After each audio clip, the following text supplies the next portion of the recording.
Hello everyone, hope you doing well. Welcome back to my channel Style Hustle by Ankita. Welcome to a brand new vlog. আজকে তোমাদের সাথে share করব খুবই একটা special recipe in details. সবকিছু জানতে হলে ভিডিওটাকে লাস্ট অবধি দেখতে হবে, সো স্টে টিউন। তো বেশি দেরি করব না, ভিডিওটাকে এবার স্টার্ট করা যাক। তো চলো।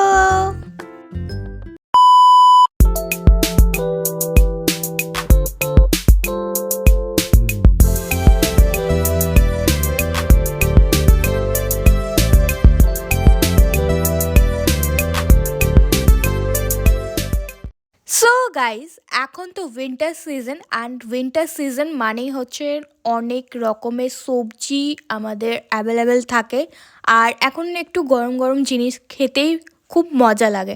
সো এখানে আমি নিয়েছি ভেজিটেবলের মধ্যে ক্যাবেজ, ক্যারেট, তার সাথে শীতকালে যেটা স্পেশাল পাওয়া যায় ওলকপি, তারপরে আছে সিম, আর ঝালের জন্য অবভিয়াসলি লঙ্কা ইউজ করেছি। তো এই সবজিগুলোর আমি করব কি, তো সেটাই জানতে হলে চলো দেখি। বাই দ্য ওয়ে, এখানে তোমরা আরও ভেজিস ইউজ করতে পারো। আমার ফ্রিজে যেগুলো অ্যাভেলেবেল ছিল আমি সেই কটা আইটেম ইউজ করেছি। এখানে তোমরা পিস, কর্ন ইউজ করতে পারো, খুবই ভালো লাগবে। তো আমি এখানে সবজিগুলোকে রাফলি কেটে নিয়েছি। সবজিগুলোকে ফাইন চপ না করলেও হবে, কারণ এগুলো আলটিমেটলি লাস্টে গিয়ে প্রেশার কুকই হতে হবে।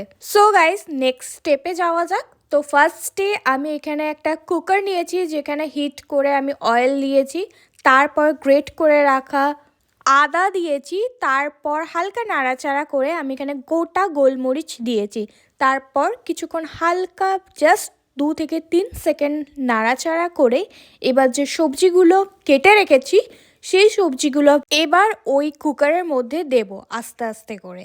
সমস্ত রকম ভেজিটেবলগুলো দেওয়া হয়ে গেলে এবার ফাইনালি সতে করার টাইম।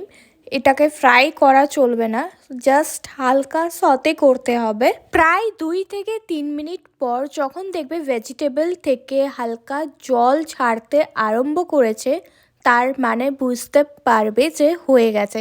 তখন আন্দাজ অনুযায়ী নুন ইউজ করবে। এই সময় গ্যাসের ফ্লেমটাকে একদম মিডিয়াম থেকে লো ফ্লেমে রাখতে হবে, যেটা আমি বললাম। কিছুক্ষণ নাড়াচাড়া করার পর এখানে আমি নুন অ্যাড করেছি, তারপর আবারও ভালো করে নাড়াচাড়া করে নেব প্রায় 2 থেকে 3 মিনিট। এবার দেখবে নুন দেওয়ার ফলে ভেজিটেবলগুলো একটু সফট হয়ে আসছে, আরও বেশি করে জল ছাড়তে স্টার্ট করে দিয়েছে। সেই পজিশনে এসে এবার তোমাদেরকে ওয়াটারটা মিক্স করতে হবে, মানে ওয়াটারটা দিয়ে দিতে হবে। আমি এখানে কফি মাগের 1 কাপ জল ইউজ করেছি। যদি তোমাদের ভেজিটেবলের কোয়ান্টিটি বেশি থাকে তাহলে জলের পরিমাণটা সেই রকম হবে। জলের পরিমাণটা বেসিক্যালি যতটা সবজি নিয়েছি জল দেওয়ার পর যেন সবজিগুলো ডুবে থাকে সেই রকম মাপ অনুযায়ী দিতে হবে।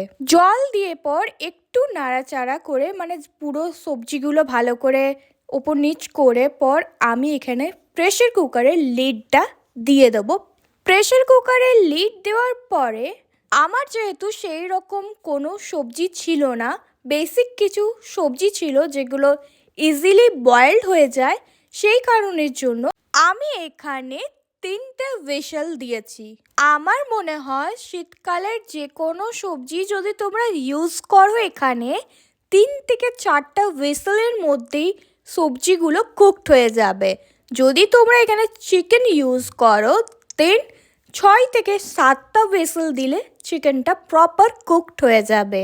এখানে যদি ওভার কুকড হয়ে যায় ভেজিটেবলগুলো, মানে গলে গলে যায় ভেজিটেবলগুলো, দেন এই রেসিপিটা খেতে একদমই ভালো লাগে না। বাই দ্য ওয়ে, যখন আমি প্রেশার কুকারের লিডটা লক করেছি তখন থেকে আমি ফ্লেমটাকে হাইয়ে রেখেছিলাম। এই রেসিপিটা সন্ধ্যের টিফিন বলো বা উইন্টারের ডিনার বলো পারফেক্টলি চলে যাবে। এটা খুবই হেলদি রেসিপি, ডায়েট ফুল রেসিপি। যারা ডায়েটিং করছো তাদের জন্য তো একদম পারফেক্ট, আর এটা তোমরা বেবিদেরকেও দিতে পারবে। যেহেতু এখনকার বাচ্চারা সবজি খেতে চায় না, সেই কারণের জন্য এই রেসিপিটা একদম perfect, trust me. So guys, দেখো যেটা বললাম, আমি এখানে 3টা হুইসেল দিয়ে পর গ্যাসের ফ্লেমটাকে বন্ধ করে দিয়ে কিছুক্ষণ ওটা ওইরকমভাবেই রেখে দিয়েছিলাম যতক্ষণ না ভেপারটা বেরোচ্ছে। তারপর লিডটা ওপেন করেছি। তো লিডটা ওপেন করার পর দেখো আমার সবজিগুলো কিন্তু পারফেক্টলি কুকড হয়েছে, বাট গোটা গোটা আছে। তো এবার আমি একটু ফ্লেভারের জন্য এখানে ইউজ করব হচ্ছে বাটার অ্যান্ড তার সাথে দেব হচ্ছে গোলমরিচের গুঁড়ো। আমি ভেজিটেবলগুলোকে সতে করার জন্য যেহেতু অলিভ অয়েল ইউজ করেছিলাম, তার জন্য বাটারের কোয়ান্টিটিটা একটু কম দেবো, জাস্ট অল্প দেবো। তোমরা যদি আরেকটু দিতে চাও অ্যাজ পার ইয়োর টেস্ট, আর তোমরা যেমন ঝাল খেতে চাও সেই রকম কোয়ান্টিটিতে গোলমরিচ আর বাটারটা দিতে পারো। গোলমরিচটা দেওয়ার পর এখানে আমি ভালো করে একটু নাড়াচাড়া করে নেবো। আমি কিন্তু এখানে একটা মাত্র লঙ্কা ইউজ করেছি। যদি তোমরা ঝাল বেশি খাও তোমরা তাহলে এখানে কোয়ান্টিটিটা বাড়াতে পারো। গোলমরিচ আর বাটারটাকে ভালো করে মিক্স করার পর আমি এখানে ওয়াটার ইউজ করব। এখানে আবারও আমি কফি মাগের 1 কাপ ওয়াটার দিয়ে দিলাম। যদি তোমরা এখানে স্যুপের কোয়ান্টিটিটা একটু বেশি রাখতে চাও দেন জলের কোয়ান্টিটিটা আরও একটু বাড়াতে হবে। যেরকম স্যুপটা চাইছো সেই রকম অনুযায়ী জল দেবে। আর হ্যাঁ, এখানে একটু নুনটা চেক করে নেবে, কারণ এখানে একটু নুন লাগবে, কারণ ওয়াটারটা দিলাম বলে।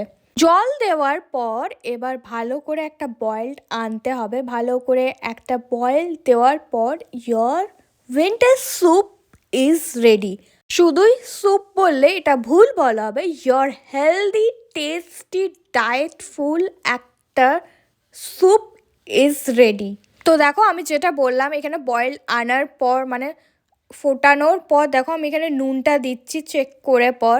ভালো করে একটা বয়েল দেওয়ার পর তাহলে একদম পারফেক্টলি রেডি। এটা গরম গরমই খেতে হবে। যদি এটার সাথে তোমাদের কাছে গার্লিক ব্রেড অ্যাভেলেবেল থাকে দেন এটার সাথে একদম পারফেক্ট কম্বিনেশন। তো এই ছিল আজকে আমার হেলদি ডায়েটফুল ভেজিটেবল স্যুপের রেসিপি। তো রেসিপিটা তোমাদের কেমন লাগলো আমাকে কমেন্ট করে জানিও। ভালো লাগলে অবশ্যই একটা লাইক কমেন্ট শেয়ার করবে। আর যারা যারা চ্যানেলে নতুন আছো ডেফিনেটলি চ্যানেলটাকে সাবস্ক্রাইব করে দিও। So guys, try this at your home and comment করে জানিও তোমাদের কেমন লেগেছে খেতে। And guys, stay tune for another interesting video. Till then tata সবাইকে। সবাই ভালো থেকো, সুস্থ থাকো and obviously try this recipe at your home. Seriously, too yummy, too tasty খেতে ছিল and healthy. So guys, do try and let me know in the comments. So till then, tata সবাইকে, bye.